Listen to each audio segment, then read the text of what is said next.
आत्मन। आज हम सब ठाकुर जी की मंगलमयी चर्चा श्रवण करने के लिए उपस्थित हुए हैं। साप्ताहिक श्रीमद् भागवत कथा का यह आस्वादन हम सब प्रेम पूर्वक पाएंगे। भैया एक बात कहें, भगवान ना जब बहुत कृपा करें, बहुत दया करें, कई बार ना जब माँ बहुत लाड़ लड़ाती ना तो चॉकलेट को रुपया दे देती। पिताजी भी जब बहुत लाड़ लड़ाते हैं तो बच्चों को कुछ गिफ्ट दिलवा देते हैं। उसी प्रकार भगवान जब अपने भक्तों पे लाड़ लड़ाता ना तो अपनी कथा में बुला लेते हैं। हाँ, भगवान की बड़ी महती कृपा, पावन पुण्य भूमि बागेश्वर धाम की है धरा, धन्य है, जहां हमेशा कोई ना कोई संतों के, महापुरुषों के चरण पड़ते रहते। कोई प्रसिद्ध है तो कुछ ऐसे भी संत हैं जो प्रसिद्ध नहीं है, प्रसिद्ध हैं। भाई दो प्रकार के संत होते हैं, एक प्रसिद्ध संत, एक सिद्ध संत। तो प्रसिद्ध में तो सिद्ध हैं, पर कुछ ऐसे भी संत हैं जो प्रसिद्ध नहीं है, प्रसिद्ध हैं। और जिस पानी की गहराई पता हो उसमें तो कोई भी तैर लेता है। खतरनाक तो वो पानी होता है जिसकी गहराई का पता ना हो। दिखती हुई आग से सब बच जाते, पर आग हो दिख ना रही हो, ऐसी आग बहुत खतरनाक होती है। तो कुछ ऐसे ही संत हैं जिनके भेष तो हमारे तुम्हारे जैसे हैं और प्रसिद्ध नहीं है, दिखते भी नहीं कि ये संत हैं, पर वो अंदर से पूरे पूरे हैं। तो ये भूमि बागेश्वर धाम इसलिए धन्य है, जहां सन्यासी बाबा ने तप किया, दादा गुरुजी ने तप किया, दादा गुरुजी ने यज्ञ कराई, और कोई ना कोई महापुरुष आता ही रहता है। तो जहां बार बार महात्मा आते ना भैया, वहां परमात्मा भी आ ही जाता है। और एक साल हो गया इसी मंच पर, पिछले वर्ष जब हम सबने मिलकर एक नया अध्याय लिखा था बागेश्वर धाम पर। 251 बेटियों का विवाह, लेकिन उन गरीब बेटियों को आशीर्वाद देने गांव के सरपंच से लेकर के राष्ट्रपति महोदया भी आई थी इसी मंच पर। और इसी मंच पर एक साल हो गया पूरा पूरा, जब देश के यशस्वी माननीय प्रधानमंत्री जी ने कैंसर हॉस्पिटल का भूमि पूजन किया था। पूज्य गुरुदेव जगत गुरु भगवान भी पधारे थे। अब आज से धीरे धीरे यहां मेला लगना शुरू हो जाएगा। चारों तरफ लाइट लगने लगी, यज्ञशाला बनने लगी, 300 मंडप बन रहे हैं, पहाड़ी के उस तरफ अन्नपूर्णा है, और एक ना विशाल शंकर जी की मूर्ति बन रही है यहां पर। 11-12 फरवरी को आपको दर्शन होंगे, और 12 फरवरी से यहां पर एक वैदिक गुरुकुलम प्रारंभ हो रहा है, ताकि संस्कृत का प्रचार हो, वेद परंपरा का प्रचार हो, यज्ञ का प्रचार हो। छोटे छोटे बटुक, अभी तो कम संख्या में, धीरे धीरे बहुत संख्या में बटुकों को यहां पर वेद पढ़ाया जाएगा, शास्त्र पढ़ाए जाएंगे, और केवल शास्त्र वेद भर नहीं, शस्त्र भी पढ़ाया जाएगा। जरूरत लगने पर वो माला और भाला दोनों उठा पाए। हाँ, ऐसा गुरुकुलम बनाने का हमारा विचार है, जो हमने सपना देखा कि वो वेद भी पढ़े, मंत्र भी बोले, यंत्र भी उनके बोले, तंत्र भी उनके मुख से बोले, और षड्यंत्र करने वालों की ठटनी भी बोले। तो हमारा जो सपना है ना गुरुकुलम जो हम खोल रहे हैं, बहुत अलग टाइप का सपना है हमारा।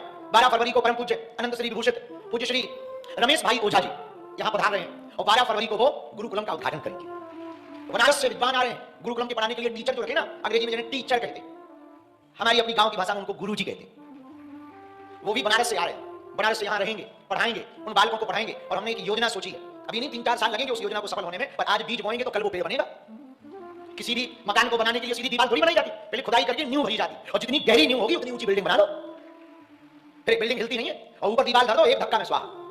बिना नींव की दीवार तो जल्दी गिर जाती ना। तो आजकल के कई युवान बच्चों का जो धर्म है ना, सोशल मीडिया का, रील का, वो ऊपर ऊपर का धर्म है। एक हवा लगी नहीं कि खिसक गए।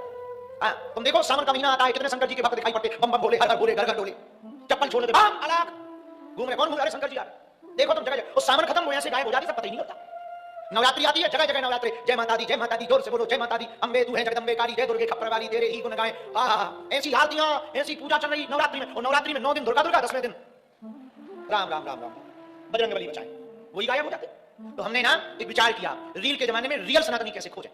तो रियल सनातनी बनेंगे शिक्षा से, वेद परंपरा से, संस्कृति से। अब वो विचारों में भरना पड़ेगा, विचारों में भरेंगे। इनके अंदर ये यदि सनातन का आधार, सनातन की परंपरा, संस्कृति की परंपरा बैठ जाए तो कई सदियों तक हमारे सनातन का कोई बाल बांका नहीं कर सकता। इसलिए हमने जो गुरुकुलम पे विचार किया, पता है क्या किया? अभी नहीं, 3-4-5 साल बाद, तो तुम जल्दी जल्दी पे नहीं करने लगो, पीछे ना पड़ जाना। 4-5 साल बाद जब बहुत बिल्डिंग यहाँ थोड़ी बन जाएंगी, थोड़ी व्यवस्था हो जाएगी, अभी तो जेब ढीली है, जब थोड़ी व्यवस्था हो जाएगी, थोड़ा हॉस्पिटल से हम फ्री हो जाएंगे, तब एक बिल्डिंग बड़ी बनाकर ना हम क्या करेंगे, साल भर में जो छुट्टियां होती हैं स्कूलों की, ITI, IIMs या बोर्डिंग स्कूल या अंग्रेजी कॉन्वेंट स्कूल या चर्च स्कूलों में पढ़ने वाले जितने how do you, Mother's Day, Father's Day करने वाले बच्चे हैं ना, उनको 15 दिन के लिए अपने धाम पर बुलाएंगे। 100 बच्चों को 15 दिन का कोर्स सिखाएंगे कि ऐसे प्रणाम करना चाहिए, ऐसे धोती बांधनी चाहिए, ऐसे गोबर उठाना चाहिए, ऐसे झुकना चाहिए, ऐसे हवन करना चाहिए, ताकि पढ़े जरूर अंग्रेजी पर भीतर भरी हो संस्कृत।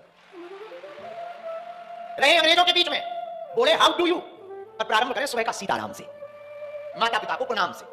ये हमारे मन में विचार है। तो 15-15 दिन के 2-3 स्कूलों के बच्चों को बुलाएंगे, 4-5 शिक्षक लगा देंगे, सुबह 4 बजे से पारो डंडे, क्योंकि आजकल स्कूलों में तो पीटना मना है, गुरुकुलम में तो छुट्टी है। लंदन से कोई बैठा है, ये बैठे लंदन से, तो हम लंदन गए जब पहली बार, तो एक लड़का एक बाप की बात नहीं मान रहा था, तो हमने बाप को कहा दो दबा के 32 होने पड़ जाए, अच्छा चांटा मारो बनवाना जाए। तो वो बोला गुरुजी यहाँ बच्चों को पीट नहीं सकते, पुलिस आ जाती है। हमका क्यों, लड़का तो तुम्हारा है, पुलिस का थोड़ी है।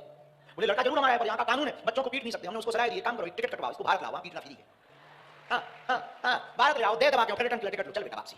क्योंकि लंदन में तो नहीं पीट सकते, और इधर इधर भारत में तो जब तक बाप बेटा को पीट ना ले तब तक बाप को कॉन्फिडेंस नहीं आता कि हम बाप हैं। बिना बात के याद बेटे, हमें अपने बचपन के दिन याद है, दरवाजे के बाहर देख लिया पटा काय को मारा, जमान लगाता है कौन, बताइए कोई पता ही नहीं, वो धोखा है। आजकल बोर्डिंग स्कूल वाले उस पे इन सब पे तो बहुत कठिन है मारना पीटना, हम मारने पीटने के पक्ष में भी नहीं है। एक बात हम मेरी प्रियजनों, मेरे पागलों कहना चाह रहे हैं, बच्चों को संस्कार देना बहुत जरूरी है। तो 12 फरवरी को अपने बागेश्वर धाम पर इतिहास लिखेगा, वैदिक गुरुकुलम का प्रारंभ होगा। एक साथ इसी पंडाल में एक साथ 1.25 लाख हनुमान चालीसा पाठ होंगे। लगभग 11,000 से 21,000 सुंदरकांड मंडलों के भारत भर के सदस्य बागेश्वर धाम पर आ रहे हैं। 12 फरवरी को बागेश्वर धाम पर इतिहास लिखेगा, रात्रि 9 बजे ऑनलाइन हवन होगा। और 13 फरवरी को हल्दी और मंडप सब पीले पीले नजर आएंगे। 14 को बढ़िया संगीत है, मेहंदी है, और 15 को बढ़िया शादी है, बारात आएगी, जगह जगह तैयारियां चली गई, टेंट जो बचा है वो लग जाएगा। तो हमने सोचा कि हर साल कोई ना कोई महापुरुष कथा कहने आता है, इस साल हम ही चेलों को सुना दें। हाँ, हर साल कथा वाचक कोई ना कोई बुलाते हैं। पिछली बार भी एक महापुरुष थे, उसके पहले भी थे, तो एक ना एक संत कथा करने आती है। इस साल हमने सोचा अपनी क्यों ना बन जाए, इसलिए आज की कथा, ये साप्ताहिक भागवत कथा 7 दिन तक ठाकुर जी की सुनाने के लिए हम बैठे हैं। आप सब बैठ जाओ बीच में, कथा न बन, कथा ठटरी के बारे बैठ आगे के लगे मुंह चंदा, हम भागवत सुना रहे थे। इसी को कथा में कहते हैं कथा घोषणा। वृंदावन बिहारी लाल की।